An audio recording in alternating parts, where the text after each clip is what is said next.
कभी आपने सोचा है, अगर भगवान हर कण कण में है, तो फिर हमारी पूजा सिर्फ मंदिर, मस्जिद या चर्च की दीवारों के भीतर ही क्यों सिमट कर रह जाती है?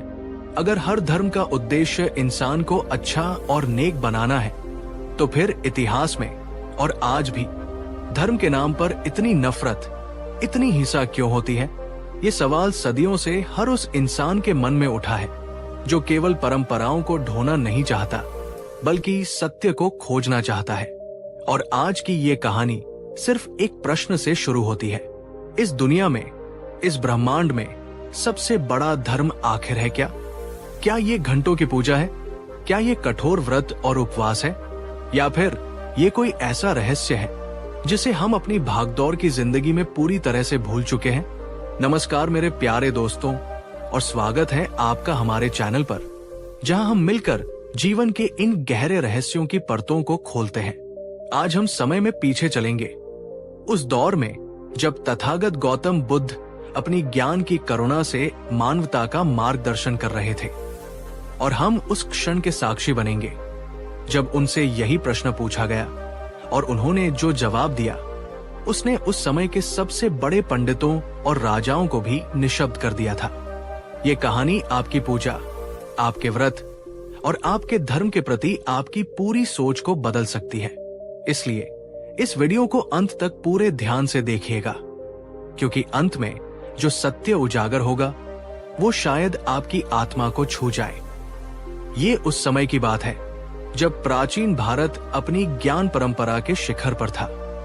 राजगृह नगरी के वेणुवन विहार में गौतम बुद्ध अपने भिक्षु संघ के साथ ठहरे हुए थे। उनकी कीर्ति एक सुगंध की तरह चारों दिशाओं में फैल चुकी थी। दूर दूर से लोग अपनी आत्मा की प्यास बुझाने, अपने दुखों का समाधान पाने और अपने उलझे हुए सवालों के जवाब खोजने उनकी शरण में आते थे। कोई अपना दुख लेकर आता, कोई अपना संशय लेकर, तो कोई अपनी जिज्ञासा लेकर। एक दिन जब बुद्ध अपना प्रवचन समाप्त कर चुके थे, एक वृद्ध ब्राह्मण उनके समक्ष उपस्थित हुआ। उसकी उम्र लगभग 80 वर्ष रही होगी। उसका शरीर समय के साथ झुक गया था, पर उसकी आंखों में दशकों के अध्ययन और तपस्या की एक तीव्र चमक थी। वो अपने समय के एक महान विद्वान और कर्मकांडी पंडित थे, जिनका सभी सम्मान करते थे। वो बुद्ध के सामने विनम्रता से झुके और हाथ जोड़कर बोले, भगवान, तथागत, मैंने अपना पूरा जीवन धर्म को समझने और उसका पालन करने में समर्पित कर दिया। मैंने वेदों का अध्ययन किया, उपनिषदों का पाठ किया, जीवन भर कठोर पूजा पाठ किया, अग्नि में आहुतियां दी, महीनों तक व्रत और उपवास रखे, अनगिनत यज्ञ किए और हजारों गायों का दान दिया। मैंने वो सब कुछ किया जो धर्म ग्रंथों में लिखा है। पर भगवान, इन सब के बावजूद आज जब मैं अपने जीवन के अंतिम पड़ाव पर खड़ा हूं, तो मेरा मन अशांत है। मुझे आज तक उस परम शांति की अनुभूति नहीं हुई जिसकी मैंने जीवन भर तलाश की। कृपा करके मेरी एक अंतिम शंका का समाधान करें। मुझे बताइए, इस जगत में सबसे बड़ा धर्म क्या है? क्या ईश्वर की अनवरत आराधना और कर्मकांड ही सबसे बड़ा धर्म है, या सत्य कुछ और है? ये प्रश्न सुनकर पूरी सभा में एक गहरा सन्नाटा छा गया। ये किसी साधारण व्यक्ति का प्रश्न नहीं था। ये उस व्यक्ति का प्रश्न था जिसने अपना पूरा जीवन धर्म के नाम पर समर्पित कर दिया था। बुद्ध ने शांत दृष्टि से उस वृद्ध ब्राह्मण की ओर देखा। उनकी आंखों में न कोई निर्णय था, न कोई उपदेश, केवल असीम करुणा थी। वे उस ब्राह्मण की जीवन भर की यात्रा को, उसकी थकान को, उसकी सच्ची प्यास को देख पा रहे थे। एक क्षण के लिए बुद्ध मौन रहे। ये एक ऐसा मौन था जिसमें हजारों शब्द समाये हुए थे। फिर उनके होठों पर एक बहुत ही रहस्यमयी मुस्कान उभरी, और उन्होंने वे शब्द कहे जो किसी भी धर्म ग्रंथ के सार से भी अधिक गहरे थे। हे ब्राह्मण, अगर तुम्हें उस परम सत्य, उस ईश्वर को पाना है, तो पहले तुम्हें जीवित इंसान को समझना होगा। क्योंकि जो व्यक्ति अपने सामने खड़े एक जीवित, दुखी इंसान के भीतर ईश्वर का अंश नहीं देख सकता, वो भला मंदिर के बेजान पत्थर में उसे कभी कैसे पाएगा? दोस्तों, एक पल के लिए इस बात की गहराई को महसूस कीजिए। हम घंटों भगवान के आगे सिर झुकाते हैं, पर जब हमारे सामने कोई जरूरतमंद इंसान आता है तो हम अहंकार से सीधे खड़े रहते हैं या उससे मुंह फेर लेते हैं। तो क्या हमारी वो पूजा सच्ची हो सकती है? अगर आपको लगता है कि धर्म का असली अर्थ हमारी पूजा पाठ की विधियों से कहीं अधिक गहरा है, तो नीचे कमेंट में पूरी दृढ़ता से लिखिए, सच्चा धर्म इंसानियत है। ब्राह्मण बुद्ध के इस उत्तर से थोड़ा भ्रमित था। उसने अपनी पूरी जिंदगी ज्ञान और शब्दों में बिताई थी। उसे एक ठोस शास्त्रीय उत्तर की अपेक्षा थी। बुद्ध ने उसके मन की स्थिति को समझा और कहा, हे ब्राह्मण, शब्द केवल संकेत है, वे सत्य नहीं है। मैं तुम्हें शब्दों में नहीं, कर्मों में उत्तर दूंगा। कल सुबह सूर्योदय के समय तुम मेरे साथ नगर भ्रमण पर चलो। अगली सुबह वो वृद्ध ब्राह्मण नियत समय पर बुद्ध के पास पहुंच गया। बुद्ध अपने शांत स्थिर कदमों से नगर की गलियों की ओर चल पड़े। वे नगर के सबसे समृद्ध हिस्सों से नहीं, बल्कि सबसे गरीब और उपेक्षित बस्ती की ओर गए। चलते चलते बुद्ध एक बहुत ही जीर्ण शीर्ण टूटी फूटी झोपड़ी के सामने आकर रुक गए। झोपड़ी के अंदर से एक स्त्री के दर्द भरे करहाने की आवाज आ रही थी।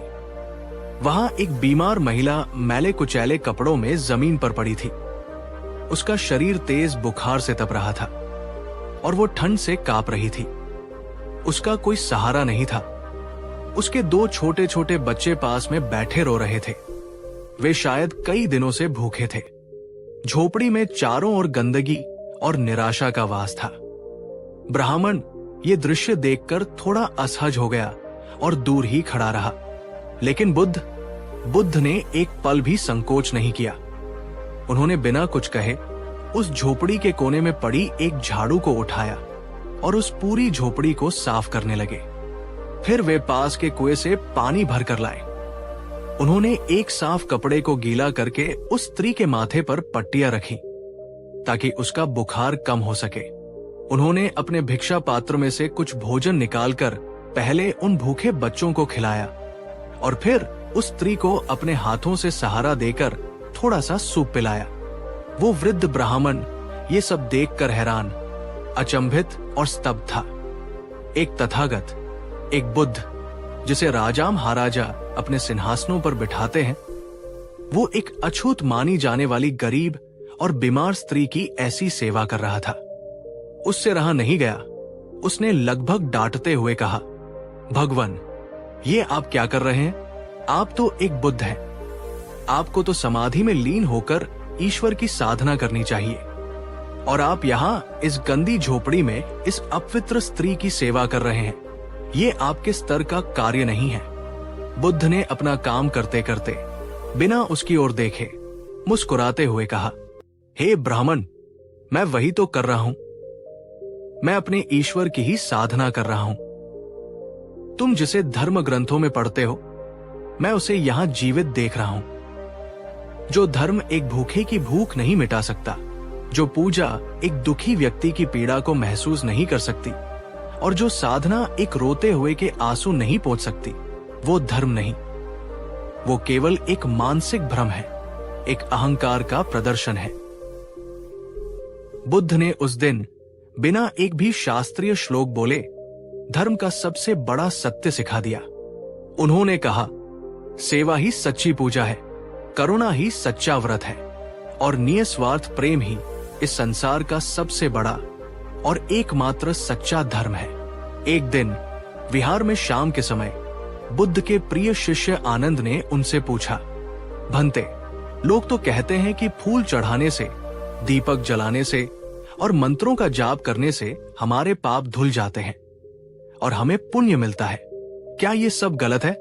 क्या हमें पूजा नहीं करनी चाहिए? बुद्ध मुस्कुराए, नहीं आनंद, पूजा करना गलत नहीं है, फूल चढ़ाना गलत नहीं है।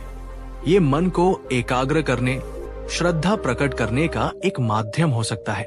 पर समस्या तब शुरू होती है जब इंसान ये मानने लगता है कि केवल फूल चढ़ाने से उसके भीतर के कांटे नष्ट हो जाएंगे। अगर तुम्हें लगता है कि तुम्हारी पूजा से तुम्हारे व्रत से भगवान प्रसन्न होता है, पर तुम्हारा हृदय अन्याय, क्रोध, घृणा और द्वेष से भरा हुआ है, तो वो पूजा तुम्हें शांति नहीं देगी, बल्कि तुम्हें और अधिक अंधा और अहंकारी बना देगी। तुम्हें लगेगा कि तुम तो बड़े धार्मिक हो, पर असल में तुम धर्म से कोसों दूर होगे। फिर उन्होंने पूजा, व्रत और धर्म की एक नई क्रांतिकारी परिभाषा दी। जिस दिन तुम अपने सबसे बड़े शत्रु को भी, जिसने तुम्हारा सबसे बुरा किया हो, उसे अपने मन से, सच्चे हृदय से माफ कर दोगे, उस दिन समझना तुमने ब्रह्मांड की सबसे बड़ी पूजा संपन्न कर ली।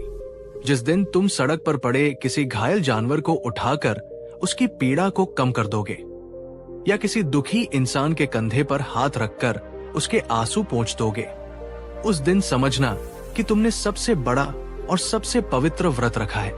और आनंद, जिस दिन तुम किसी भी इंसान को, चाहे वो कितना भी छोटा हो, गरीब हो या तुमसे भिन्न हो, उसे अपने से नीचा समझना बंद कर दोगे और उसके भीतर भी उसी आत्मा का दर्शन करोगे जो तुम्हारे भीतर है, उस दिन समझना कि तुमने धर्म के सार को, उसके मर्म को समझ लिया है। दोस्तों, बुद्ध की ये परिभाषा सुनने के बाद मैं आपसे पूछता हूं, आपके हिसाब से सबसे बड़ा धर्म क्या है? मंदिर में की गई 1 घंटे की पूजा, पूरे दिन का कठोर व्रत, या किसी जरूरतमंद की मदद में बिताए गए 5 मिनट की करुणा? नीचे कमेंट में अपनी सच्ची राय बताइए। मैं आपके हर जवाब को जरूर पढ़ूंगा और समझूंगा। एक बार कोसल के राजा प्रसेनजित, जो बुद्ध के बड़े अनुयायी थे, उनसे मिलने आए। राजा का आगमन बड़े ठाट बाट से हुआ। उनके साथ सैकड़ों सैनिक, राजपुरोहित और दान करने के लिए बहुमूल्य सामग्री से लदे हुए रथ थे। राजा ने बुद्ध के चरणों में प्रणाम किया और बड़े गर्व से कहा, भगवान, मैं आपसे और आपके संघ के लिए आशीर्वाद लेने आया हूं। मैंने आज ही 100 गायों का महादान किया है, 100 निर्धन परिवारों को सोने के बर्तन बांटे हैं और एक विशाल यज्ञ का आयोजन किया है। कृपया बताइए, क्या यह सबसे बड़ा धर्म नहीं है? क्या इससे मुझे परम पुण्य की प्राप्ति नहीं होगी? बुद्ध ने राजा की ओर शांति से देखा। उनकी आंखों में राजा के लिए प्रशंसा नहीं, बल्कि एक गहरी करुणा थी। उन्होंने बहुत ही विनम्रता से पूछा, हे राजन, आपका दान प्रशंसनीय है, पर मुझे एक बात बताइए, क्या आपके राज्य में अब भी कोई ऐसा नागरिक है जो रात को भूखा सोता है? राजा ने थोड़ा झिझकते हुए कहा, हाँ भगवान, कुछ गरीब और भिखारी तो हर राज्य में होते ही हैं। बुद्ध ने कहा, तो फिर राजन, तुम्हारा ये दान, तुम्हारा ये यज्ञ अधूरा है। बुद्ध ने आगे समझाया, राजन, दान का मूल्य सोने चांदी से नहीं, बल्कि दान के पीछे छिपी हुई भावना से मापा जाता है।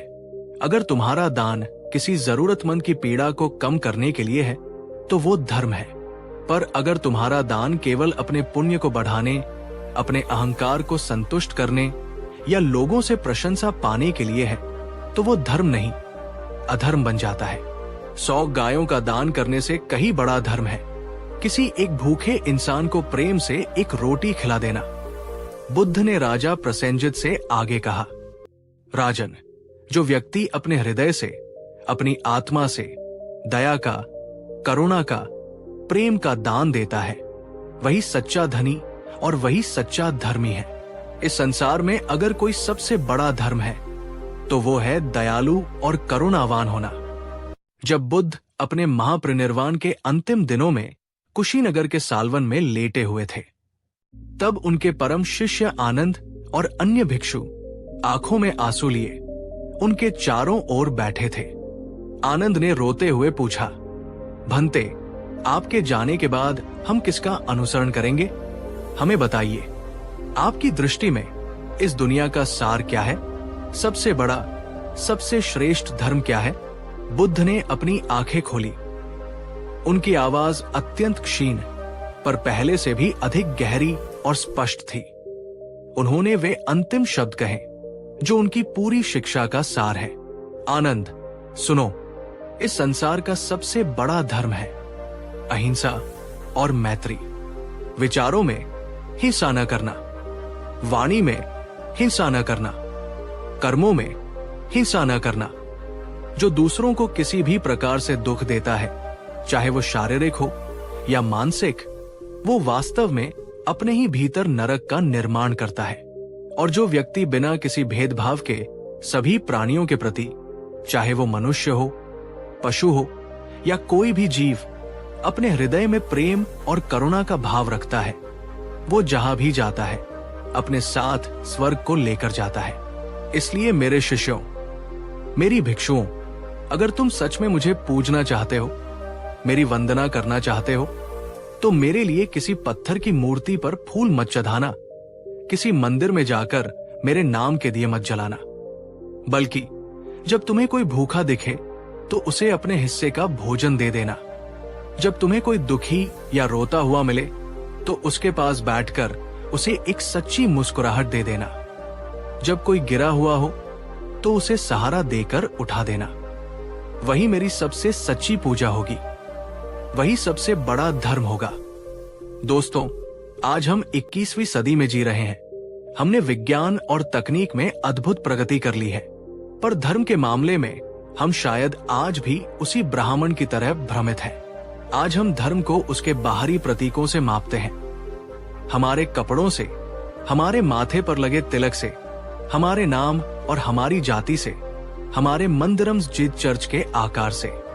पर बुद्ध का धर्म इनमें से किसी में भी नहीं था। उनका धर्म था मानवता, दयालुता, सत्यता।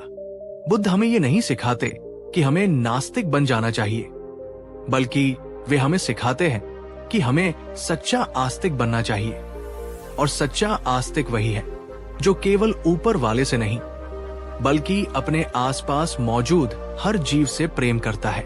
जब तक हम किसी दूसरे के दर्द को अपना दर्द महसूस नहीं करेंगे, तब तक कोई भी पूजा, कोई भी व्रत, कोई भी तीर्थ हमें मुक्त नहीं कर सकता। तो दोस्तों, अब आप ही बताइए, अगर बुद्ध आज हमारे बीच होते और वे हमारे आज के समाज को देखते, तो क्या वे ये नहीं कहते कि आज मानवता का संकट ही धर्म का सबसे बड़ा संकट है और सबसे बड़ा धर्म इंसानियत को बचाना है? नीचे कमेंट में पूरे हृदय से लिखिए, सबसे बड़ा धर्म इंसानियत। और अगर आप चाहते हैं कि बुद्ध का ये सच्चा, शुद्ध और सार्वभौमिक संदेश इस दुनिया में और अधिक फैले, जो नफरत और विभाजन से भरी हुई है, तो इस वीडियो को लाइक करें, हर उस व्यक्ति के साथ शेयर करें जिसे इसकी जरूरत है। और अगर आप बुद्ध की ऐसी ही गहरी और आत्मा को जगाने वाली शिक्षाओं से हमेशा जुड़े रहना चाहते हैं, तो हमारे चैनल को सब्सक्राइब करें और उस घंटी को भी जरूर दबाएं। जब बुद्ध मौन हुए तो वो वृद्ध ब्राह्मण उनके चरणों में झुक गया। उसकी आंखों में अब द्वंद्व नहीं, बल्कि कृतज्ञता के आंसू थे। उसे अपने जीवन के अंतिम क्षणों में वो शांति मिल गई थी, जिसे वो जीवन भर बाहर खोजता रहा। जहां करुणा है वही भगवान है, जहां प्रेम है वही सच्चा धर्म है, और जहां ये दोनों नहीं है वहां सिर्फ अंधकार है। बुद्ध की ये अमर वाणी युगों युगों तक गूंजती रहेगी और हमें याद दिलाती रहेगी कि सबसे बड़ा धर्म न पूजा है, न व्रत। सबसे बड़ा धर्म है एक अच्छा, सच्चा और करुणावान इंसान बनना। अगर ये कहानी, ये संदेश आपके हृदय को छू गया हो, तो इसे जरूर शेयर कीजिए, क्योंकि किसी की सोच में सकारात्मक बदलाव लाना भी एक सच्ची सेवा और एक सच्चा धर्म है। नीचे कमेंट में लिखिए, मैं बुद्ध के मार्ग पर चलने का प्रयास करूंगा। और हमेशा याद रखिए, जो दूसरों के लिए जीता है वही वास्तव में धर्म को जीता है। धन्यवाद। आपका जीवन शुभ हो, मंगलमय हो और करुणा से परिपूर्ण हो। पिछले एपिसोड में आपने सुना जब एक ज्ञानी ब्राह्मण ने बुद्ध से पूछा कि सबसे बड़ा धर्म क्या है, तो तथागत गौतम बुद्ध ने कहा था, सबसे बड़ा धर्म न पूजा है, न व्रत। सबसे बड़ा धर्म है करुणा। लेकिन बुद्ध की ये बात सुनकर कई लोगों के मन में एक नया सवाल उठा, एक ऐसा सवाल जो आज भी हमारे समाज में गूंजता है। अगर करुणा ही सबसे बड़ा धर्म है, तो फिर उस व्यक्ति का क्या जो पूजा पाठ नहीं करता, जो मंदिर नहीं जाता, जो किसी ईश्वर को नहीं मानता, क्या जो पूजा नहीं करता वो अधर्मी है? क्या वो पापी है? क्या भगवान केवल उन्हीं के हैं जो मंदिरों में सिर झुकाते हैं या मस्जिदों में सजदा करते हैं? आज की कहानी इसी गहरे सवाल का जवाब देती है। ये कहानी है एक ऐसे युवक की जो अपराध बोध के भारी बोझ तले दबा हुआ था। एक ऐसा युवक जिसने बुद्ध से कांपते हुए पूछा, मैं पूजा नहीं करता इसलिए शायद मैं पापी हूं। तो चलिए बुद्ध की प्रज्ञा के प्रकाश में धर्म और पाप के इस सबसे बड़े भ्रम को दूर करते हैं। अंत तक बने रहिएगा, क्योंकि ये कहानी आपके धर्म को देखने का नजरिया हमेशा के लिए बदल सकती है। ये घटना बुद्ध के उस उपदेश के कुछ दिनों बाद की है, जब उन्होंने करुणा को ही सबसे बड़ा धर्म बताया था। बुद्ध उस समय वैशाली के एक शांत उपवन में ठहरे हुए थे। सुबह का समय था। वातावरण में चिड़ियों की मधुर चहचहाहट थी और बुद्ध अपने कुछ भिक्षुओं के साथ गहरे ध्यान में लीन थे। तभी एक युवक दबे पांव उनके पास आया। उसके कपड़े फटे पुराने थे, पर उसकी आंखों में एक अजीब सी सच्चाई थी। उसका चेहरा थका हुआ था और उसकी पूरी काया अपराध बोध के एक अदृश्य भार से झुकी हुई थी। वो बुद्ध के सामने कुछ दूरी पर आकर घुटनों के बल बैठ गया, पर कुछ कहने की हिम्मत नहीं जुटा पा रहा था। बुद्ध ने अपनी आंखें खोली। उनकी दृष्टि में न कोई प्रश्न था, न कोई निर्णय, केवल असीम करुणा थी। उन्होंने उस युवक को देखा और अत्यंत कोमल स्वर में कहा, वत्स, तुम्हारे मन में क्या पीड़ा है? निर्भय होकर कहो। बुद्ध की करुणा भरी आवाज सुनकर युवक की आंखों से आंसू बह निकले। वो हाथ जोड़कर कांपती हुई आवाज में बोला, भंते, मैं एक बहुत बड़ा पापी हूं। मैं एक अधर्मी हूं। मेरे गांव के लोग, मेरे माता पिता सभी मुझसे यही कहते हैं। मैं पूजा नहीं करता, मैं कभी मंदिर नहीं जाता, न मैं कोई व्रत रखता हूं और न ही मुझे कोई मंत्र या जप आता है। मैं ईश्वर के अस्तित्व पर भी संदेह करता हूं। सब कहते हैं कि मैं नास्तिक हूं और नास्तिक होना सबसे बड़ा पाप है। क्या ये सच है भगवान? क्या सच में मैं एक अधर्मी हूं जो नरक में जाएगा? दोस्तों, एक पल के लिए इस युवक की जगह खुद को रखकर देखिए। क्या आपने भी कभी खुद से ये सवाल पूछा है? क्या समाज के बनाए हुए धर्म के पैमानों पर खुद को तौलकर कभी खुद को कमतर या पापी महसूस किया है? क्या भगवान सिर्फ उन्हीं का होता है जो रोज सुबह शाम आरती करते हैं, या उसका भी जो मंदिर तो नहीं जाता पर किसी भूखे को अपनी रोटी का टुकड़ा दे देता है? अगर आपको लगता है कि इंसानियत ही सच्चा धर्म है, तो नीचे कमेंट में लिखिए, धर्म वही जो दिल से निकले। आपका ये छोटा सा वाक्य इस संदेश को और शक्ति देगा। युवक का प्रश्न सुनकर बुद्ध के चेहरे पर एक गहरी मुस्कान फैल गई। उन्होंने कहा, वत्स, उठो। तुम पापी या अधर्मी नहीं हो, तुम बस अज्ञानी हो। तुम धर्म के असली अर्थ को नहीं जानते। तुम सोचते हो कि पूजा का मतलब है किसी बाहरी ईश्वर को कुछ फूल और प्रसाद चढ़ाकर खुश करना, ताकि वो बदले में तुम्हारी इच्छाएं पूरी कर दे।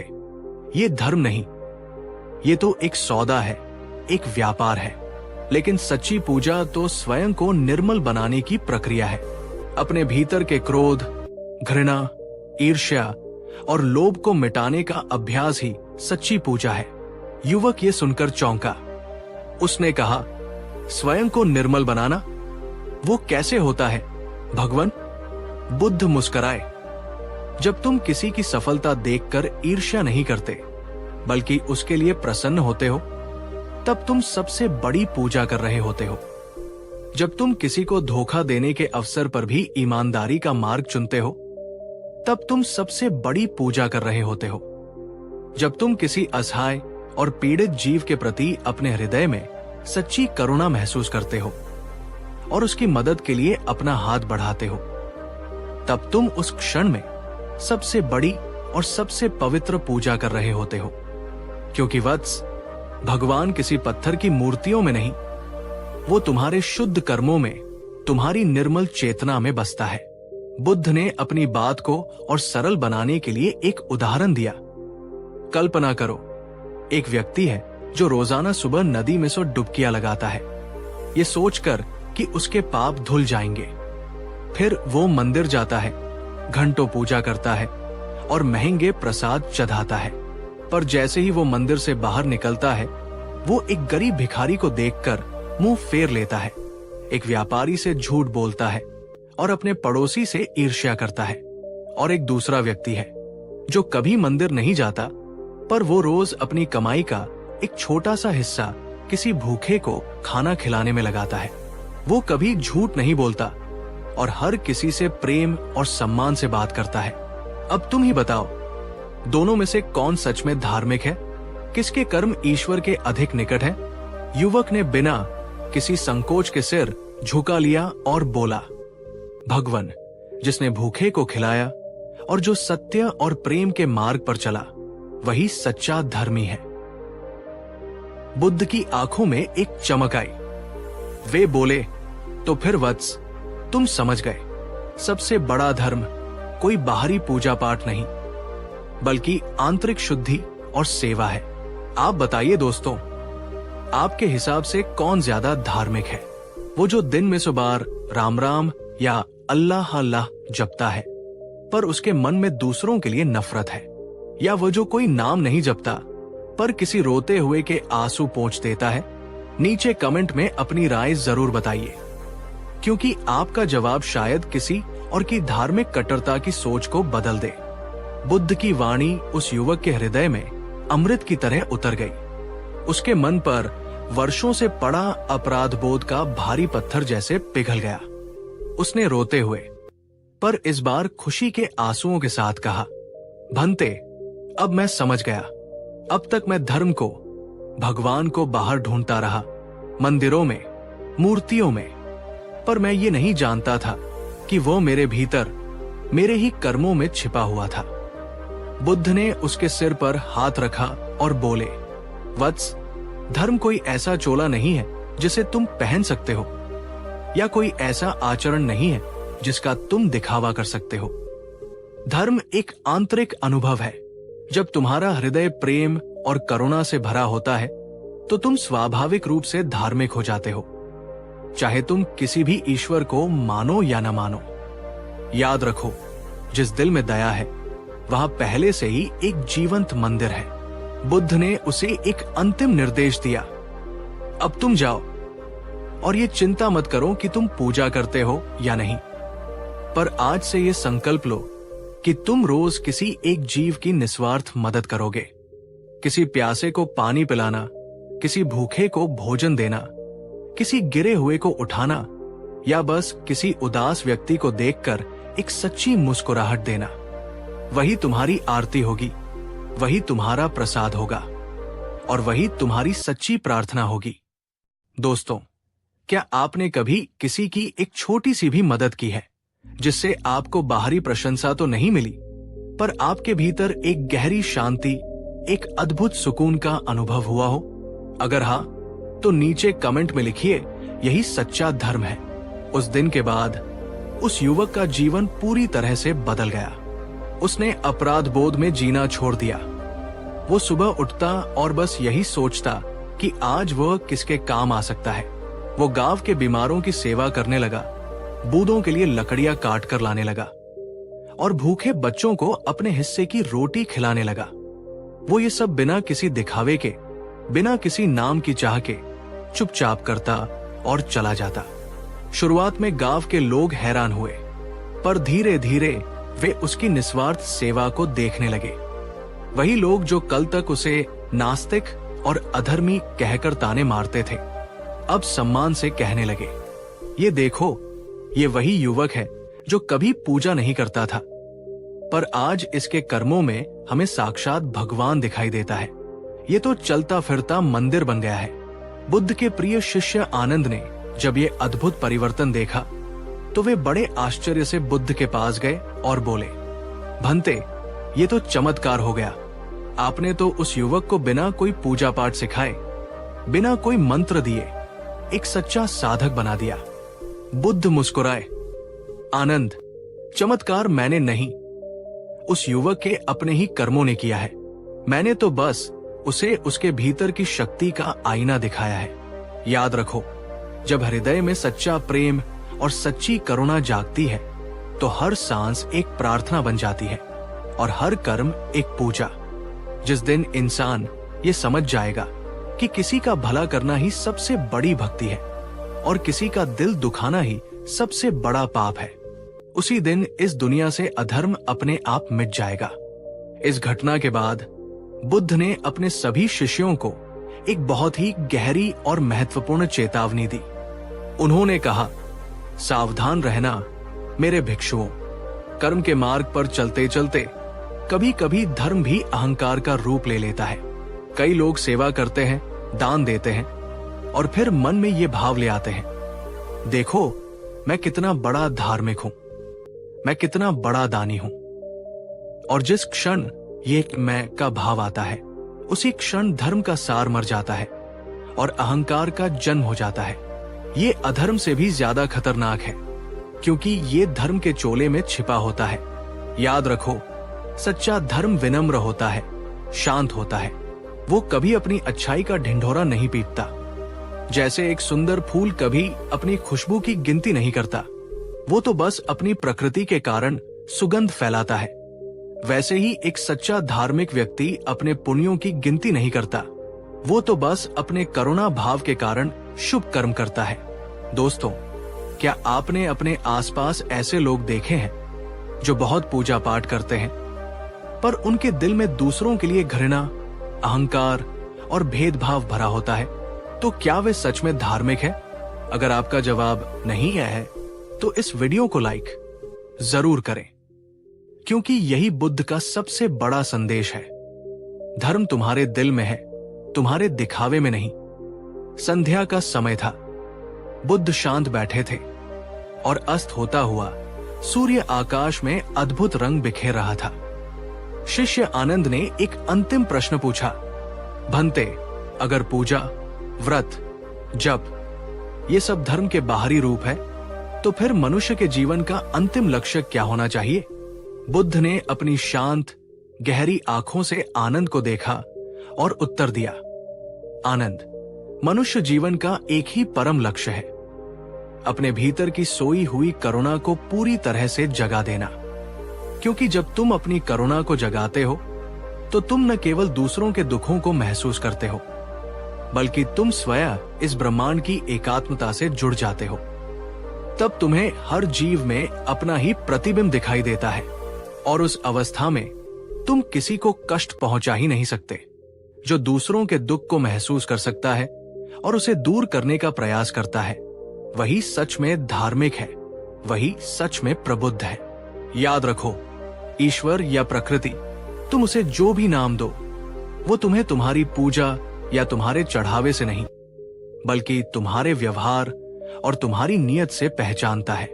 हर बार जब तुम किसी के प्रति बिना किसी स्वार्थ के दयालु बनते हो तो तुम उस क्षण में अपने भीतर के ईश्वर को, अपने भीतर के बुद्ध को प्रकट कर देते हो। इस यात्रा में हमारे साथ बने रहने के लिए आपका हृदय से धन्यवाद। और याद रखिए, जो दूसरों के लिए जीता है वही सच में धर्म को जीता है। बुद्ध शरणं गच्छामि।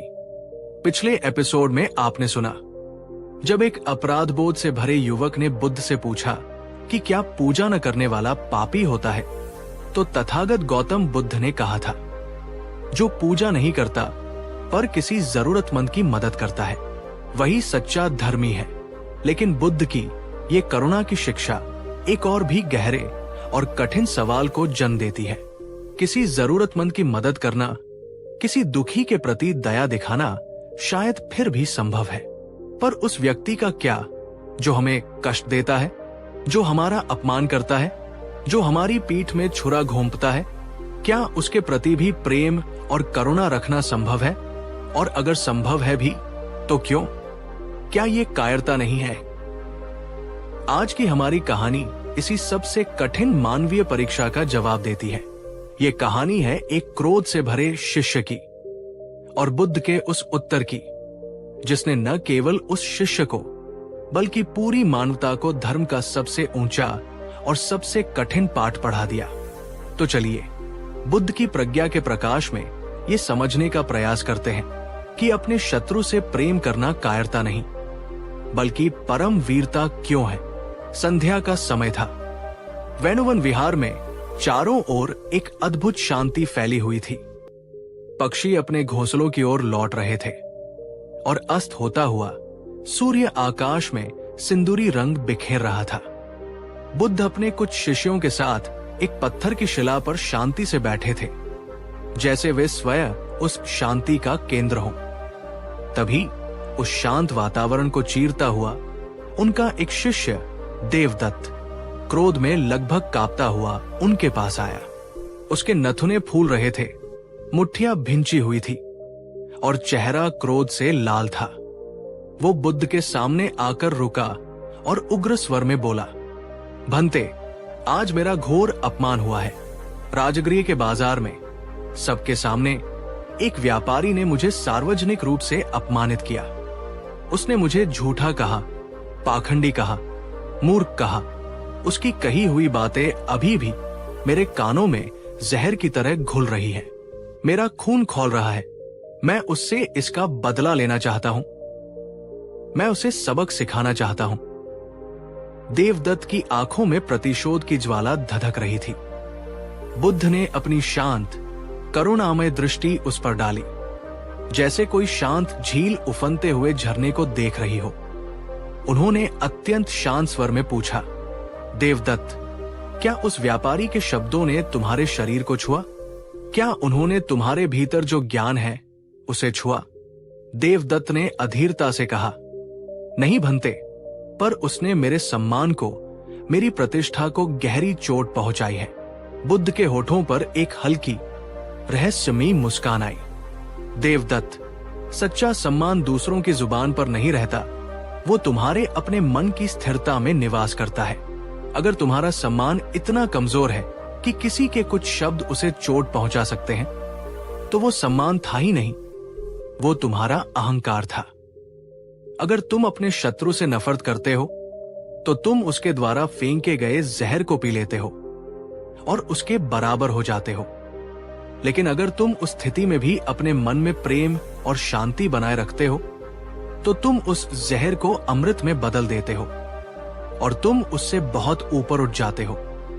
दोस्तों, आप बताइए, क्या किसी ऐसे व्यक्ति से प्रेम करना या उसे क्षमा करना आसान है जिसने आपको सार्वजनिक रूप से अपमानित किया हो, आपको गहरी चोट पहुंचाई हो? अगर आपको भी लगता है कि प्रेम और क्षमा ही इस दुनिया की सबसे कठिन पर सबसे शक्तिशाली साधना है, तो नीचे कमेंट में लिखिए, सही कहा बुद्ध ने। देवदत्त बुद्ध की इस बात से और भी उलझन में पड़ गया। बुद्ध ने उसकी मनोदशा को समझते हुए कहा, देवदत्त, जो व्यक्ति तुम्हें क्रोधित करता है वो तुम्हें कष्ट देने नहीं आता, वो तो तुम्हें ये सिखाने आता है कि तुम्हारे भीतर अभी कितनी शांति शेष है और कितनी अशांति अभी बाकी है। वो तुम्हारा शत्रु नहीं, तुम्हारा सबसे बड़ा गुरु है। देवदत्त ने आश्चर्य से भरकर पूछा, गुरु? जो मेरा अपमान करे, जो मुझे नीचा दिखाए, वो मेरा गुरु कैसे हो सकता है? बुद्ध की मुस्कान और गहरी हो गई, क्योंकि वही तुम्हें वो आईना दिखाता है जिसे तुम खुद कभी नहीं देखना चाहते। वही तुम्हें दिखाता है कि तुम्हारे भीतर अभी कितना अहंकार, कितना क्रोध और कितना आत्म महत्व का भाव बाकी है। तुम्हारे मित्र तो हमेशा तुम्हारी प्रशंसा करेंगे, वे तुम्हें तुम्हारे आराम के दायरे में ही रखेंगे, पर तुम्हारा तथाकथित शत्रु ही तुम्हें तुम्हारी सीमाओं को चुनौती देता है और तुम्हें उनसे पार जाने का अवसर प्रदान करता है। जिस दिन कोई तुम्हारा अपमान करे और तुम्हारे भीतर क्रोध की जगह करुणा का भाव जगे, जिस दिन कोई तुम्हें चोट पहुंचाए और तुम्हारे मन में बदले की भावना की जगह क्षमा का फूल खिले, उसी दिन समझना देवदत्त कि धर्म तुम्हारे भीतर केवल एक विचार बनकर नहीं, बल्कि एक जीवंत अनुभव बनकर उतर गया है। क्रोध करना बहुत आसान है क्योंकि वो पशुओं का स्वभाव है। क्षमा करना बहुत कठिन है क्योंकि वह देवत्व का स्वभाव है। और याद रखो, जो मार्ग जितना कठिन होता है वो उतना ही सत्य के निकट होता है। क्या आपने कभी किसी को माफ किया है जिसने आपको बहुत गहरा दर्द दिया था? अगर हाँ, तो उस क्षमा के बाद आपको कैसा महसूस हुआ? क्या आपके मन से एक बोझ नहीं उतर गया? अपने अनुभव को साझा करें। नीचे कमेंट में लिखिए, मैंने क्षमा करना सीख लिया है। आपकी ये एक पंक्ति किसी और को भी क्षमा करने की शक्ति दे सकती है। इस घटना के कुछ समय बाद एक दिन बुद्ध अपने शिष्यों के साथ नगर में भिक्षाटन के लिए निकले। रास्ते में एक व्यक्ति जो बुद्ध की बढ़ती प्रसिद्धि से ईर्ष्या करता था, उनके सामने आया और बिना किसी कारण के उन पर गालियों की बौछार करने लगा। उसने बुद्ध के लिए अत्यंत कटु और अपमानजनक शब्दों का प्रयोग किया।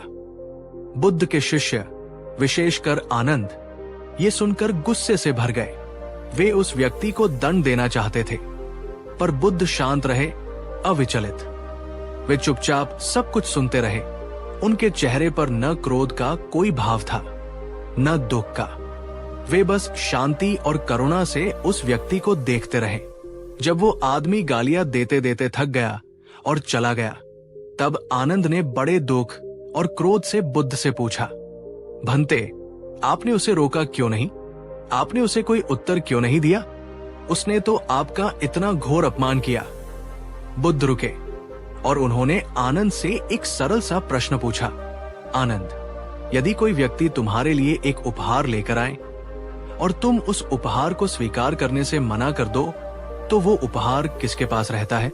आनंद ने कुछ सोचते हुए कहा, भगवान, वो उपहार देने वाले के पास ही रह जाएगा। बुद्ध मुस्कुराए और बोले, ठीक इसी प्रकार आनंद, उस व्यक्ति ने मुझे गालियों और अपमान का उपहार दिया, पर मैंने उसे स्वीकार ही नहीं किया। तो अब बताओ, वो उपहार किसके पास लौट गया? मैंने उसकी गालियां स्वीकार नहीं की, इसलिए वे उसी के पास लौट गई और अब वे उसी को जलाएंगी, मुझे नहीं। जो तुम्हें अपमान दे, उसे तुम बदले में मौन और करुणा का आशीर्वाद दो, क्योंकि वो अज्ञानी है, वो पीड़ा में है। वो तुम्हारे भीतर की शांति की परीक्षा लेने आया है। उस परीक्षा में उत्तीर्ण हो जाओ। दोस्तों, क्या आप कभी किसी ऐसे इंसान से मिले हैं जो बिना किसी वजह के आपको बुरा भला कह देता है? अगर हाँ, तो अगली बार जब ऐसा हो तो बुद्ध की ये उपहार वाली बात याद रखिएगा। याद रखिए, वो आपका दर्पण है जिसमें आपको अपने भीतर की शांति को देखना है। वो आपका शत्रु नहीं। नीचे कमेंट में लिखिए, मैं अब अपने शत्रुओं से भी प्रेम करना सीख रही हूं। कहानी यही खत्म नहीं होती। कुछ दिनों बाद बुद्ध को समाचार मिला कि वही व्यक्ति जिसने उन्हें गालियां दी थी, वो गंभीर रूप से बीमार पड़ गया है। वो इतना निर्धन और अकेला था कि कोई भी उसकी देखभाल करने वाला नहीं था। लोग उसकी कटु वाणी के कारण उससे घृणा करते थे। ये सुनकर बुद्ध ने अपने शिष्यों से कहा, चलो उस व्यक्ति के घर चलते हैं, उसे हमारी जरूरत है। शिष्य चकित रह गए। आनंद ने कहा, भंते, आप उसी व्यक्ति के घर जाने की बात कर रहे हैं जिसने आपका इतना अपमान किया था? बुद्ध मुस्कुराए, हाँ आनंद, वही। क्योंकि क्रोध को क्रोध से नहीं जीता जा सकता, अंधकार को अंधकार से नहीं मिटाया जा सकता। अंधकार को मिटाने के लिए प्रकाश की ही जरूरत होती है और घृणा को मिटाने के लिए प्रेम की ही जरूरत होती है। यही दुनिया को बदलने का एकमात्र रास्ता है। वे उसके टूटे फूटे घर पहुंचे। वो व्यक्ति पीड़ा से कराह रहा था। बुद्ध ने स्वयं अपने हाथों से उसके घावों को साफ किया, उसे दवा दी और उसके सिर पर हाथ रखकर अपनी मैत्री और करुणा की ऊर्जा प्रवाहित की। उन्होंने कहा, मित्र, जो तुम हो वही मैं भी हूं। हम दोनों एक ही चेतना के अंश हैं। बस अंतर इतना है कि तुम्हें अभी अज्ञान के अंधकार में भटकना है और मुझे तुम्हें प्रेम का प्रकाश दिखा देना है। वो व्यक्ति बुद्ध के इस अकल्पनीय व्यवहार को देखकर फूट फूट कर रो पड़ा। उसके आंसू केवल पीड़ा के नहीं, पश्चाताप के थे। उसने बुद्ध के चरणों में गिरकर कहा, भंते, मैंने आपको अपमानित किया, मैंने आपसे घृणा की और आप मेरी सेवा करने आए हैं। मुझसे बड़ा पापी कोई नहीं। बुद्ध ने उसे उठाया और कहा, जो शत्रु को दंड देता है वो एक साधारण मानव है, पर जो अपने शत्रु से भी निस्वार्थ प्रेम करता है और उसे क्षमा कर देता है, वही दिव्य है, वही बुद्धत्व के मार्ग पर है। उस व्यक्ति के हृदय से घृणा का सारा विष धुल गया। वो बुद्ध का परम अनुयायी बन गया।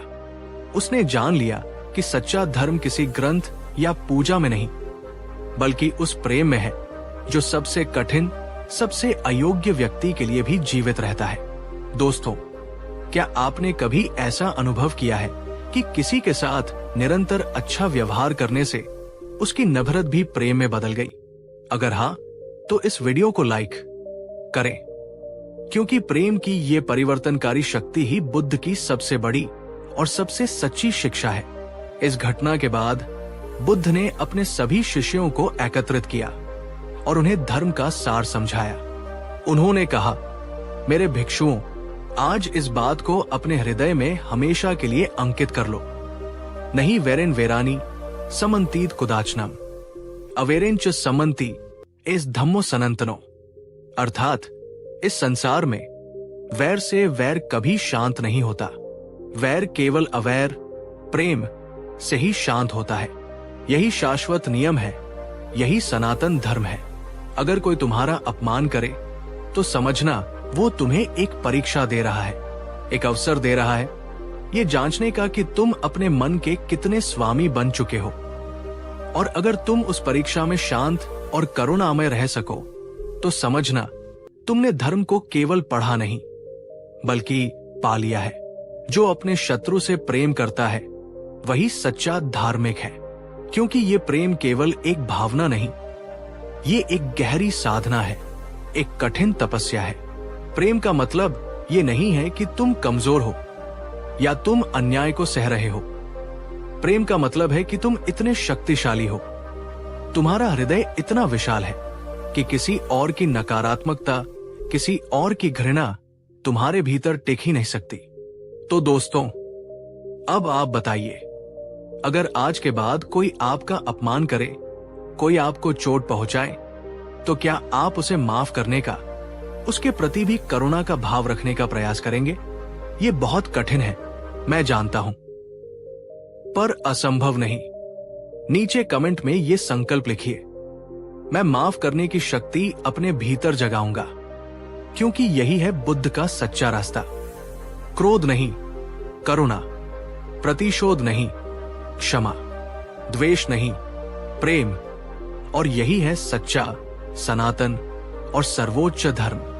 इस गहरी और चुनौतीपूर्ण यात्रा में हमारे साथ बने रहने के लिए आपका हृदय से धन्यवाद।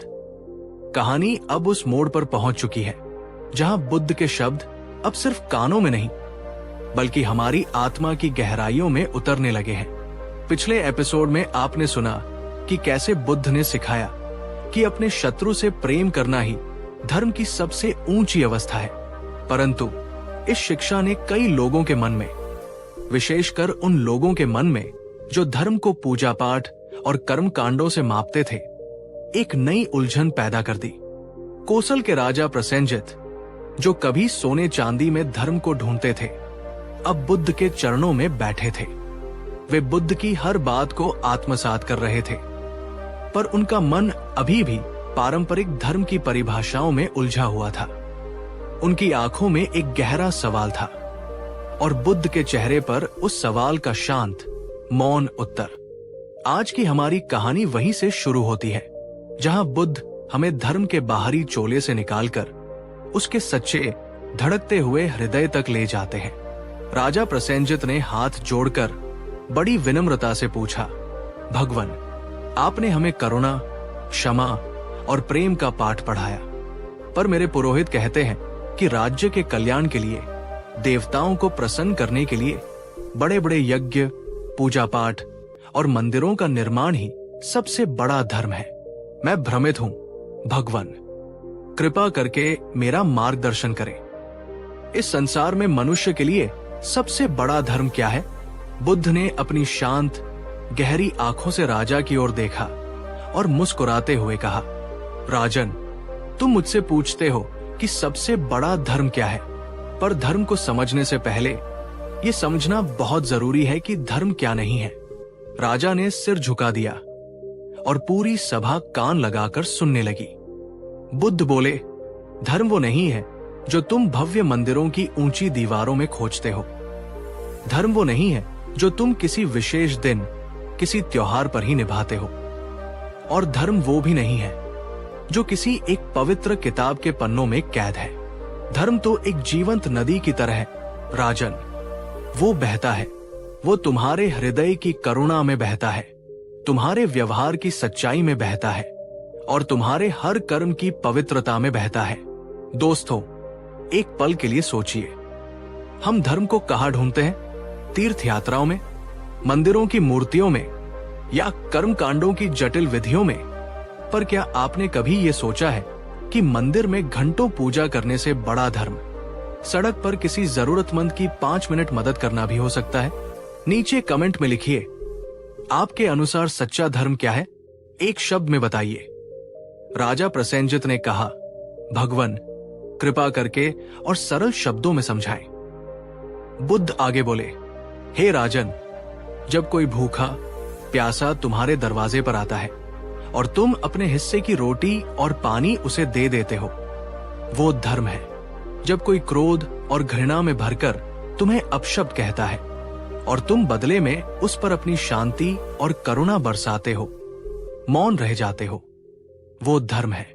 जब तुम अपने महल में काम करने वाले सबसे छोटे सेवक के साथ भी वैसा ही सम्मानपूर्ण व्यवहार करते हो जैसा तुम अपने पुत्र या किसी राजकुमार से करते हो, वो धर्म है। और जब तुम्हारे पास किसी को चोट पहुंचाने की पूरी शक्ति हो पर तुम उसे क्षमा कर देते हो, उसे अभय दान दे देते हो, वो इस संसार का सबसे बड़ा धर्म है। धर्म कोई सिद्धांत नहीं है राजन, धर्म एक जीवंत आचरण है। ये तुम्हारे हर कर्म में झलकता है। बुद्ध की ये सरल पर सीधी चोट करने वाली बातें सुनकर राजा प्रसेनजित की आंखें नम हो गई। उनके मन पर वर्षों से पड़े कर्म कांडों के बोझ और अहंकार के पर्दे हटने लगे। उन्होंने धीरे से कांपती हुई आवाज में कहा, भगवान, मैं कितना अज्ञानी था। मैंने अब तक धर्म को सोने चांदी से, यज्ञ की अग्नि से और मंदिरों के पत्थरों से मापा। मैंने उसे हमेशा बाहर ढूंढा, पर आज मुझे ये समझ आया, वो तो मेरे अंदर ही था, मेरे ही कर्मों की प्रतीक्षा कर रहा था। बुद्ध मुस्कुराए। उनकी मुस्कान में एक पिता का अपनी संतान के प्रति वात्सल्य था। हाँ राजन, तुम सत्य के निकट पहुंच रहे हो। धर्म बाहर नहीं, वो भीतर खिलता है। जैसे कमल कीचड़ में जन्म लेकर भी कीचड़ से अछूता और पवित्र रहता है, वैसे ही सच्चा धर्म संसार की कठिनाइयों, अपमानों और लालचों के बीच रहकर भी अपनी सुगंध और पवित्रता नहीं खोता। दोस्तों, जरा सोचिए, अगर हर इंसान अपने भीतर के इस धर्म को जगा ले, अगर हर कोई दूसरों के साथ वही व्यवहार करे जो वो खुद के लिए चाहता है, तो क्या हमें किसी और स्वर्ग की जरूरत पड़ेगी? क्या ये धरती स्वर्ग नहीं बन जाएगी? आप बताइए, क्या धर्म सिर्फ रीति रिवाजों और परंपराओं को निभाने में है या हमारे दैनिक व्यवहार में भी है? बुद्ध ने अपनी बात को एक अंतिम दृष्टांत से समाप्त किया। उन्होंने कहा, राजन, धर्म वह है जो दूसरों को राहत दे, जो उनके दुखों को कम करे। धर्म वह है जो तुम्हारे अपने भीतर शांति लाए, जो तुम्हारे अहंकार और मैं के भाव को मिटाए। और अंततः धर्म वह है जिससे किसी भी प्राणी को, चाहे वो मनुष्य हो या पशु, कोई कष्ट न पहुंचे, कोई दुख न हो। वही सबसे बड़ा सर्वोच्च धर्म है। ये सुनकर राजा प्रसेनजित अपने सिंहासन से उठ खड़े हुए। उन्होंने अपने महंगे वस्त्रों और मुकुट की ओर देखा और फिर बुद्ध के सरल भगवा वस्त्रों की ओर। उन्होंने हाथ जोड़ दिए और एक गहरा संकल्प लिया, भगवान, आज से मैं आपके दिखाए मार्ग पर चलूंगा। अब मैं सोने के मंदिर कम बनवाऊंगा और भूखों के लिए अन्न भंडार ज्यादा भरवाऊंगा। मैं बड़ी बड़ी पूजाएं कम करूंगा और बीमारों और जरूरतमंदों की सेवा ज्यादा करूंगा। बुद्ध ने अपना हाथ उठाकर उन्हें आशीर्वाद दिया और कहा, राजन, यही धर्म का सच्चा आरंभ है। सेवा से बड़ा कोई यज्ञ नहीं और करुणा से बड़ा कोई देवता नहीं। कहते हैं उस दिन के बाद राजा प्रसेनजित का जीवन पूरी तरह से बदल गया। उन्होंने कोई भव्य यज्ञ नहीं किया, उन्होंने कोई बड़ा मंदिर नहीं बनवाया, पर अगले ही दिन उन्होंने अपने महल के बाहर खड़े एक भूखे गरीब बच्चे को अपने हाथों से भोजन खिलाया। और उस बच्चे की आंखों में जो कृतज्ञता और खुशी की चमक उन्होंने देखी, उसी पल उन्हें लगा कि उनके जीवन का सबसे बड़ा पुण्य, सबसे बड़ी पूजा उसी क्षण संपन्न हुई है। बुद्ध की वाणी दिन रात उनके मन में गूंजती रही, सबसे बड़ा धर्म है दयालु होना। तो दोस्तों, आज की इस कहानी से बुद्ध हमें यही सिखाना चाहते हैं कि धर्म किसी एक परंपरा, किसी एक किताब या किसी एक पूजा विधि का गुलाम नहीं है। धर्म एक सार्वभौमिक अनुभव है। ये एक माँ की ममता में है, ये एक मित्र की निस्वार्थ सहायता में है, और ये आपके उस छोटे से कर्म में है जब आप किसी जानवर को भी प्रेम से सहलाते हैं। जब आपका हृदय करुणा से भर जाता है तो आपका हर कर्म पूजा बन जाता है और आपका पूरा जीवन ही एक धर्म बन जाता है। अगर आपको बुद्ध की ये गहरी और जीवन बदलने वाली शिक्षाएं दिल को छू गई तो इस वीडियो को अपना प्यार दीजिए। इस आत्मिक यात्रा में हमारे साथ बने रहने के लिए आपका हृदय से धन्यवाद। याद रखिए, आपको धार्मिक बनने के लिए कहीं जाने की जरूरत नहीं है, बस एक बेहतर इंसान बन जाइए। बुद्ध शरणं गच्छामि कहानी अब अपने अंतिम और सबसे गहरे पड़ाव पर पहुंच चुकी है। पिछले एपिसोड में हमने सुना कि कैसे बुद्ध ने राजा प्रसेनजित को समझाया कि धर्म मंदिरों की दीवारों में नहीं, बल्कि हमारे हृदय की करुणा और हमारे कर्मों की पवित्रता में बसता है। राजा को ये तो समझ आ गया था कि सेवा और दया ही सच्चा धर्म है, पर उसके मन में एक नया और उससे भी गहरा प्रश्न उठ खड़ा हुआ था। एक ऐसा प्रश्न जो हर उस इंसान के मन में उठता है जो सच में एक अच्छा जीवन जीना चाहता है। आज की हमारी ये कहानी इस श्रृंखला का समापन भी है और सार भी। ये हमें उस अंतिम सत्य की ओर ले जाती है जहां धर्म केवल एक बाहरी आचरण नहीं, बल्कि एक आंतरिक रूपांतरण बन जाता है। तो चलिए बुद्ध की प्रज्ञा के इस अंतिम प्रकाश में अपने भीतर के उस रहस्य को जानने का प्रयास करते हैं, जिसे समझ लेने के बाद धर्म को निभाना नहीं पड़ता, धर्म स्वयं हमारा स्वभाव बन जाता है। राजा प्रसेनजित अब लगभग रोज ही बुद्ध के उपदेश सुनने आने लगा था। अब वो एक राजा की तरह नहीं, बल्कि एक सच्चे शिष्य, एक जिज्ञासु की तरह आता था। हर सुबह वह राजमहल की भीड़, राजनीति के शोर और दिखावे की दुनिया से दूर उस शांत बोधिवरी के नीचे बैठ जाता, जहां बुद्ध शांत चित्त होकर मौन में ही बहुत कुछ कह जाते थे। उस दिन जब बुद्ध ने अपना प्रवचन समाप्त किया तो राजा के मन में फिर एक नया प्रश्न उठा, एक ऐसा प्रश्न जो उसके अपने ही अंतर्मन से उभरा था। उसने सिर झुकाकर बड़ी ही विनम्रता से कहा, भगवान, आपकी कृपा से अब मैं ये जान गया हूं कि सबसे बड़ा धर्म दया और सेवा है, पर जब मैं ऐसा करने का प्रयास करता हूं तो एक बड़ी बाधा मेरे सामने खड़ी हो जाती है। भगवान, कई बार मैं दूसरों के प्रति अच्छा करना चाहता हूं, मैं शांति रखना चाहता हूं, मैं क्षमा करना चाहता हूं, पर मेरे ही भीतर से क्रोध, अहंकार, ईर्ष्या और लोभ की लहरें उठने लगती हैं। वे मेरे अच्छे इरादों पर हावी हो जाती हैं। मैं बाहर से तो शांत दिखने का प्रयास करता हूं, पर भीतर एक युद्ध चलता रहता है। भगवान, क्या ऐसे में धर्म निभाना संभव है? मैं अपने ही भीतर के इन शत्रुओं से कैसे लड़ूं? बुद्ध ने धीरे से अपनी आंखें खोली और राजा की ओर एक गहरी, भेदक दृष्टि से देखा। वे मुस्कुराए, जैसे वे इसी प्रश्न की प्रतीक्षा कर रहे हों। राजन, आज तुमने धर्म का सबसे सच्चा और सबसे गहरा प्रश्न किया है। अब तुम धर्म की सतह से उसकी आत्मा की ओर बढ़ रहे हो। धर्म निभाना मतलब केवल बाहर की दुनिया को बदलना या अच्छे कर्मों का दिखावा करना नहीं है।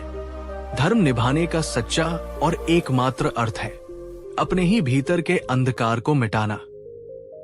राजा ये सुनकर चौंक गया। भीतर का अंधकार? भगवान? बुद्ध बोले, हाँ राजन, तुम्हारा क्रोध ही अंधकार है, तुम्हारा अहंकार ही अंधकार है, तुम्हारा लालच और तुम्हारी ईर्ष्या ही अंधकार है। और जब तक ये अंधकार तुम्हारे भीतर रहेगा, तब तक तुम्हारे द्वारा किया गया कोई भी अच्छा कर्म, कोई भी धर्म स्थायी नहीं हो सकता। वो उस दीपक की तरह है जिसे तुम तूफान में जलाने की कोशिश कर रहे हो, वो बार बार बुझ जाएगा। दोस्तों, एक पल के लिए ईमानदारी से सोचिए जरा, कितनी बार ऐसा होता है कि हम बाहर से तो बहुत अच्छे, बहुत शांत और धार्मिक दिखने की कोशिश करते हैं, पर अंदर ही अंदर किसी के प्रति घृणा, ईर्ष्या या क्रोध की आग में जल रहे होते हैं। कितनी बार हम दूसरों को उनकी गलतियों के लिए दोष देते हैं, वो बुरा है, ये दुनिया खराब है। लेकिन क्या हमने कभी अपने भीतर झांककर ये देखने की हिम्मत की है कि हमारे अपने अंदर भी कितना क्रोध, कितनी ईर्ष्या या कितना स्वार्थ छिपा हुआ है? नीचे कमेंट में लिखिए। आपके अनुसार इंसान के भीतर का सबसे बड़ा अंधकार क्या होता है? क्रोध, अहंकार, ईर्ष्या या कुछ और? बुद्ध अपनी बात को आगे बढ़ाते हुए बोले, राजन, जैसे रात अपने आप नहीं जाती, उसे भगाने के लिए एक छोटा सा दीपक जलाना पड़ता है, वैसे ही ये भीतर का अंधकार भी अपने आप नहीं मिटता। इसे कोसने से या इससे लड़ने से भी ये नहीं मिटता। इसे मिटाने का केवल एक ही उपाय है, जागरूकता, माइंडफुलनेस का दीपक जलाना। राजा ने बड़ी उत्सुकता से पूछा, भगवान, ये जागरूकता का दीपक कैसे जलाया जाए? बुद्ध मुस्कुराए, ये बहुत सरल है, पर इसके लिए धैर्य चाहिए। हर बार जब तुम्हारे भीतर क्रोध की लहर उठे और तुम उस पर प्रतिक्रिया करने के बजाय बस एक पल रुककर उसे देखो, जैसे तुम नदी के किनारे खड़े होकर एक गंदी लहर को गुजरते हुए देखते हो, उसी क्षण वह दीपक जलता है। तुम्हारा मौन रह जाना ही उस दीपक की लौ है। हर बार जब तुम्हारे भीतर अहंकार सिर उठाए और कहे, मैं श्रेष्ठ हूं, मैं सही हूं, और तुम उस अहंकार को देखने के बजाय विनम्र बन जाओ, झुक जाओ, उसी क्षण वह दीपक जलता है। हर बार जब तुम्हारा मन किसी और की सफलता देखकर ईर्ष्या करे, तुलना करे, और तुम उस ईर्ष्या के जहर को पीने के बजाय अपने पास जो है उसके लिए कृतज्ञ हो जाओ, उसी क्षण वह दीपक तुम्हारे भीतर की रोशनी को और फैलाता है। राजा प्रसेनजित की आंखों में आंसू आ गए। वो समझ गया था कि धर्म कोई बाहरी उपलब्धि नहीं, बल्कि एक आंतरिक युद्ध है जिसे हर पल, हर क्षण लड़ना पड़ता है। उसने कांपती हुई आवाज में कहा, भगवान, मैं कितना अज्ञानी था। मैंने अपने जीवन में लाखों दिए जलाए, मंदिरों में, यज्ञों में, उत्सवों में, पर वे सब तो बाहर थे। आज मुझे समझ आया कि असली और सबसे महत्वपूर्ण दीप तो मुझे अपने भीतर जलाना था। बुद्ध ने करुणा से कहा, सही कहा राजन, बाहर का दीपक तो हवा के एक झोंके से भी बुझ जाता है, पर तुम्हारे भीतर जो जागरूकता और प्रज्ञा का दीप एक बार जल जाता है, उसे कोई तूफान, कोई आंधी नहीं बुझा सकती। वो कभी नहीं बुझता। दोस्तों, आपने ध्यान दिया? बुद्ध हमें यही सिखा रहे हैं। धर्म कोई पूजा या व्रत नहीं है जिसे कुछ देर करके समाप्त कर दिया जाए।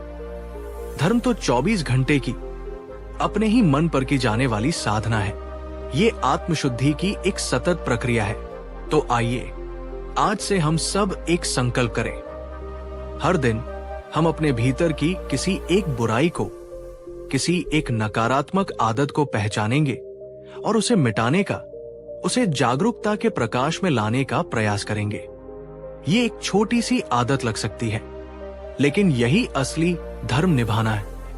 अगर आप इस संकल्प से सहमत हैं, तो नीचे कमेंट में लिखिए, मैं अपने भीतर का दीप जलाऊंगा।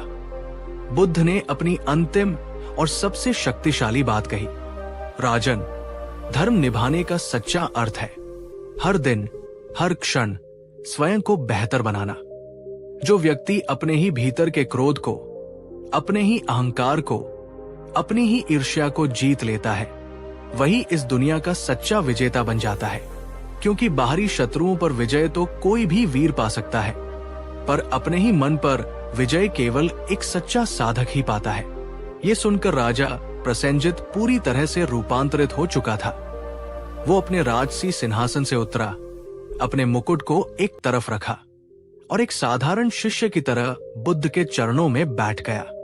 उसने अत्यंत नम्रता से कहा, भगवान, आज मुझे समझ आया, किसी दूसरे राज्य को जीतना बड़ी बात नहीं है, स्वयं को जीतना ही इस जीवन की सबसे बड़ी विजय और सबसे बड़ा धर्म है। और उस दिन बुद्ध की आंखों में वो असीम करुणा चमक रही थी, जो हर भटकी हुई आत्मा को उसके घर, उसके अपने भीतर की रोशनी की ओर ले जाती है। राजा प्रसन्नजित मौन हो गया, क्योंकि उसने आज धर्म के बारे में केवल सुना नहीं था, बल्कि उसने धर्म को अनुभव किया था। तो दोस्तों, बुद्ध की इन 5 कहानियों की श्रृंखला आज यहाँ समाप्त होती है। हमने अपनी यात्रा एक प्रश्न से शुरू की थी, सबसे बड़ा धर्म क्या है? और आज हम इस गहरे उत्तर पर पहुंचे हैं कि सबसे बड़ा धर्म है अपने ही भीतर के अंधकार को मिटाकर अपने भीतर करुणा, प्रज्ञा और शांति का दीप जलाना। धर्म कोई कर्मकांड नहीं, करुणा है। धर्म कोई पहचान नहीं, मानवता है। धर्म किसी को झुकाना नहीं, स्वयं झुक जाना है। धर्म किसी से घृणा करना नहीं, अपने शत्रु से भी प्रेम करना है। और अंततः धर्म बाहर नहीं, हमारे भीतर है। इस आत्मिक यात्रा में आरंभ से अंत तक हमारे साथ बने रहने के लिए आपका हृदय से धन्यवाद। याद रखिए, आपको धार्मिक बनने के लिए कहीं जाने की जरूरत नहीं है। बस हर दिन अपने भीतर एक छोटा सा दीपक जला लीजिए। बुद्ध शरण गच्छामि, धम्म शरण गच्छामि, संघं शरण गच्छामि। कहानी 2। कभी कभी जिंदगी में हमें ऐसे लोग मिलते हैं जिनका काम ही शायद यही होता है, हमें नीचा दिखाना। चाहे हम कितनी भी मेहनत कर लें, कितना भी अच्छा करने की कोशिश करें, वे हमारी हर बात में एक कमी, एक गलती ढूंढ ही लेते हैं। वे हमारे सपनों का मजाक उड़ाते हैं, हमारी कोशिशों पर सवाल उठाते हैं और हमें बार बार ये महसूस कराते हैं कि हम किसी लायक नहीं हैं। क्या आपके साथ भी कभी ऐसा हुआ है? अगर हाँ, तो मैं चाहता हूं कि आप एक पल के लिए रुकें और नीचे कमेंट में पूरी ईमानदारी से लिखें, हाँ, मेरे साथ भी हुआ है। आप पाएंगे कि आप अकेले नहीं हैं। ये एक सार्वभौमिक पीड़ा है जिसे हम सब कभी न कभी महसूस करते हैं। आज हम इसी पीड़ा का समाधान खोजेंगे, गौतम बुद्ध की एक बहुत ही गहरी और जीवन बदल देने वाली कहानी के माध्यम से। आज हम जानेंगे कि जब कोई तुम्हें बार बार नीचा दिखाए तो तुम्हें क्या करना चाहिए। ये सिर्फ एक कहानी नहीं है, ये एक उपाय है, एक ढाल है जो आपको किसी भी अपमान और आलोचना से हमेशा के लिए बचा सकती है। तो इस वीडियो को अंत तक जरूर देखिएगा, क्योंकि अंत में बुद्ध ने जो रहस्य खोला वो आपकी आत्मा को भीतर से मजबूत बना देगा। ये उस समय की बात है जब बुद्ध की ख्याति दूर दूर तक फैल चुकी थी। वे जहां भी जाते, हजारों लोग उनके दर्शन के लिए उमड़ पड़ते। राजा महाराजा से लेकर साधारण किसान तक, हर कोई उनके ज्ञान और उनकी शांति से प्रभावित था। एक दिन वे अपने शिष्यों के साथ एक गांव से गुजर रहे थे। गर्मी का मौसम था, धूल उड़ रही थी। लोग बुद्ध को देखकर श्रद्धा से सिर झुका रहे थे, फूल बरसा रहे थे। माहौल बहुत ही शांत और पवित्र था। लेकिन तभी उस भीड़ में से एक व्यक्ति गुस्से में आगे आया। उसकी आंखें लाल थी, मुट्ठियां भिंची हुई थी। वो ईर्ष्या और घृणा की आग में जल रहा था। उसे बुद्ध की बढ़ती हुई प्रसिद्धि से बहुत जलन थी। वो जोर से चिल्लाया, अरे ढोंगी, तुम ये भगवा कपड़े पहनकर लोगों को मूर्ख बना रहे हो। तुम कोई ज्ञानी नहीं, तुम एक भगोड़े हो जो अपनी जिम्मेदारियों से भाग आया है। वो व्यक्ति रुका नहीं, वो बुद्ध को अपशब्द कहने लगा। उसने उनके चरित्र पर, उनके ज्ञान पर, यहां तक कि उनके शिष्यों पर भी भद्दे भद्दे आरोप लगाए। शिष्य ये सब सुनकर क्रोध से भर उठे। आनंद, जो बुद्ध के सबसे प्रिय शिष्य थे, का खून खौल उठा। उन्होंने आगे बढ़कर उस व्यक्ति को रोकना चाहा। बाकी शिष्यों की आंखों में भी गुस्सा था। भगवान, इसे जवाब दीजिए। ये आपकी और हमारे संघ की मर्यादा का अपमान कर रहा है। इसे इसकी जगह दिखाइए। लेकिन बुद्ध अचल खड़े रहे, एक चट्टान की तरह। उनके चेहरे पर न क्रोध था, न दुख, न ही कोई बेचैनी, बस एक गहरी शांति और एक हल्की सी करुणा से भरी मुस्कुराहट थी। जैसे उस व्यक्ति के शब्द उन तक पहुंच ही नहीं रहे थे, जैसे वे हवा में ही विलीन हो रहे थे। अब एक पल के लिए यहां रुकिए और खुद को उस स्थिति में रखकर देखिए। अगर कोई सार्वजनिक रूप से बिना किसी कारण के आपका इस तरह अपमान करे, तो आपका पहला रिएक्शन क्या होगा? क्या आप भी बुद्ध की तरह शांत रह पाएंगे, मुस्कुरा पाएंगे, या आपका मन क्रोध, शर्म और बदले की आग में जलने लगेगा? अगर आपका जवाब नहीं है, तो इसमें कुछ भी गलत नहीं है। हम सब इंसान हैं, लेकिन ये कहानी हमें ये सिखाने के लिए है कि एक और रास्ता है, एक ऐसा रास्ता जो हमें पीड़ा से मुक्ति दिला सकता है। तो चलिए आगे देखते हैं कि बुद्ध ने क्या किया। वो व्यक्ति और भी ज्यादा चिल्लाने लगा। बुद्ध का मौन उसे और भी ज्यादा उकसा रहा था। वो चाहता था कि बुद्ध प्रतिक्रिया दें, गुस्सा करें, ताकि वो कह सके, देखो ये कैसा ज्ञानी है। लेकिन बुद्ध शांत ही रहे। थोड़ी देर बाद वो व्यक्ति गालियां देते देते थक गया। उसका गला सूख गया। जब उसकी सारी ऊर्जा खत्म हो गई, तो वो झुंझलाकर बोला, क्या हुआ? चुप क्यों हो गए? मेरे सवालों का जवाब दो। क्या तुम मुझसे डर गए? तब बुद्ध ने अपनी शांत और गहरी आवाज में, जो उस पूरे कोलाहल में भी साफ सुनाई दे रही थी, बहुत ही विनम्रता से कहा, मित्र, क्या मैं तुमसे एक प्रश्न पूछ सकता हूं?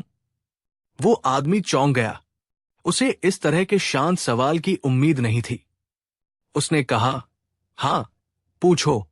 बुद्ध ने कहा, अगर कोई व्यक्ति तुम्हारे लिए कोई उपहार लेकर आए, कोई भेंट लेकर आए, और तुम उस उपहार को स्वीकार करने से मना कर दो, तो वो उपहार अंत में किसके पास रह जाएगा?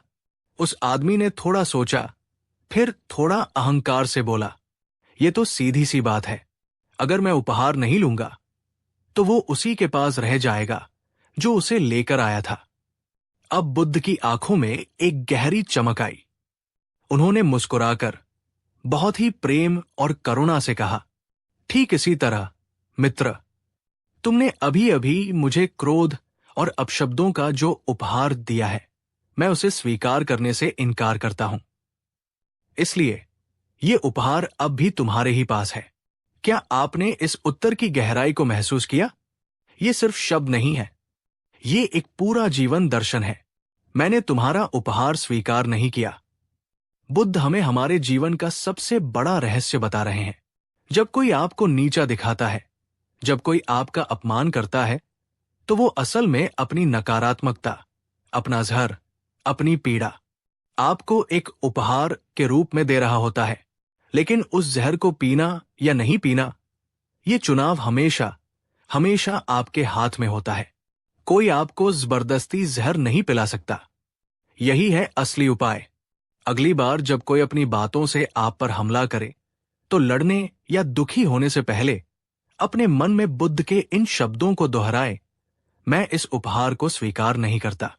ये एक मानसिक ढाल की तरह काम करता है, जो उस नकारात्मकता को आप तक पहुंचने से पहले ही लौटा देती है। अगर ये एक विचार ही आपको शक्तिशाली महसूस करा रहा है, तो इस वीडियो को एक लाइक जरूर करें। यह हमें बताता है कि यह संदेश आप तक पहुंच रहा है। वो व्यक्ति बुद्ध का उत्तर सुनकर स्तब्ध रह गया। उसके पास कहने के लिए कुछ नहीं था।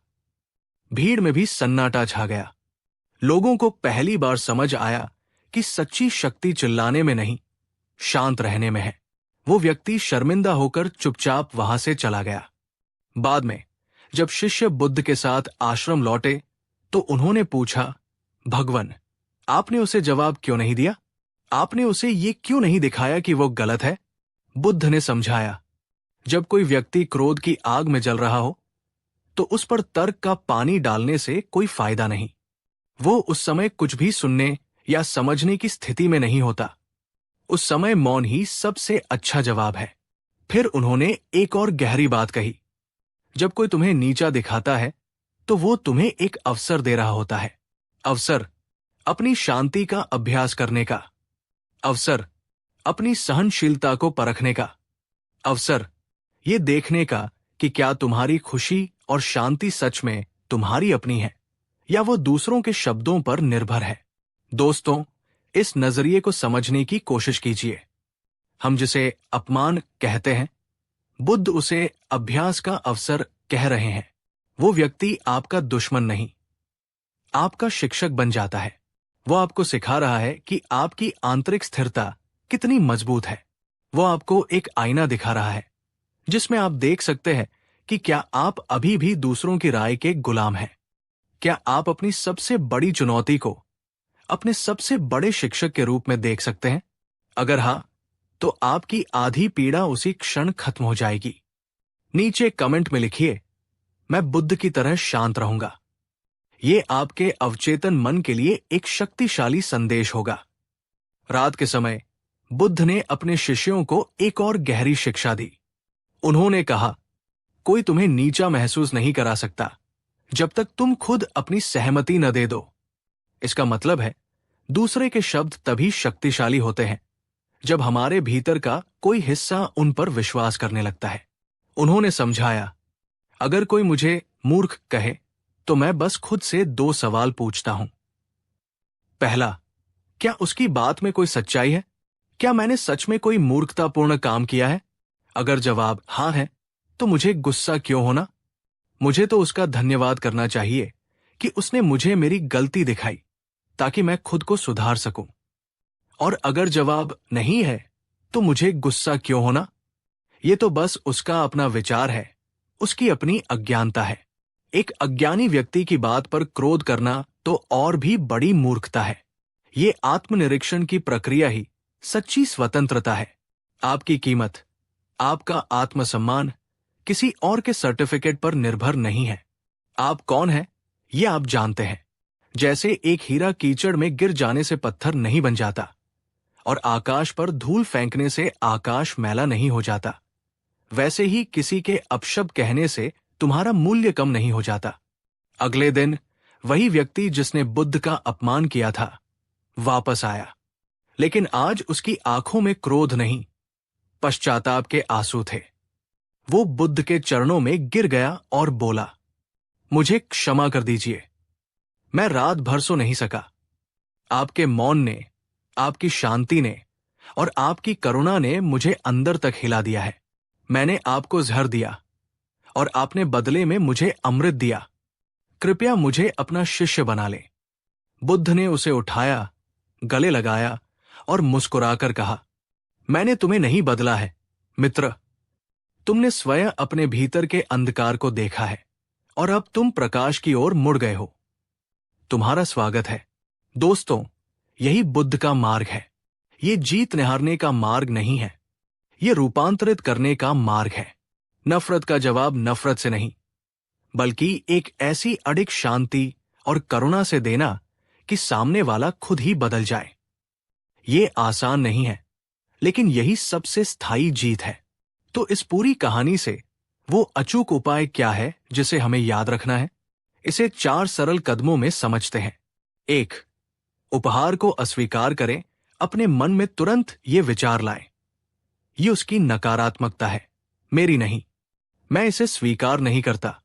2. मौन और सांस पर ध्यान। तुरंत प्रतिक्रिया न दे, एक गहरी सांस ले।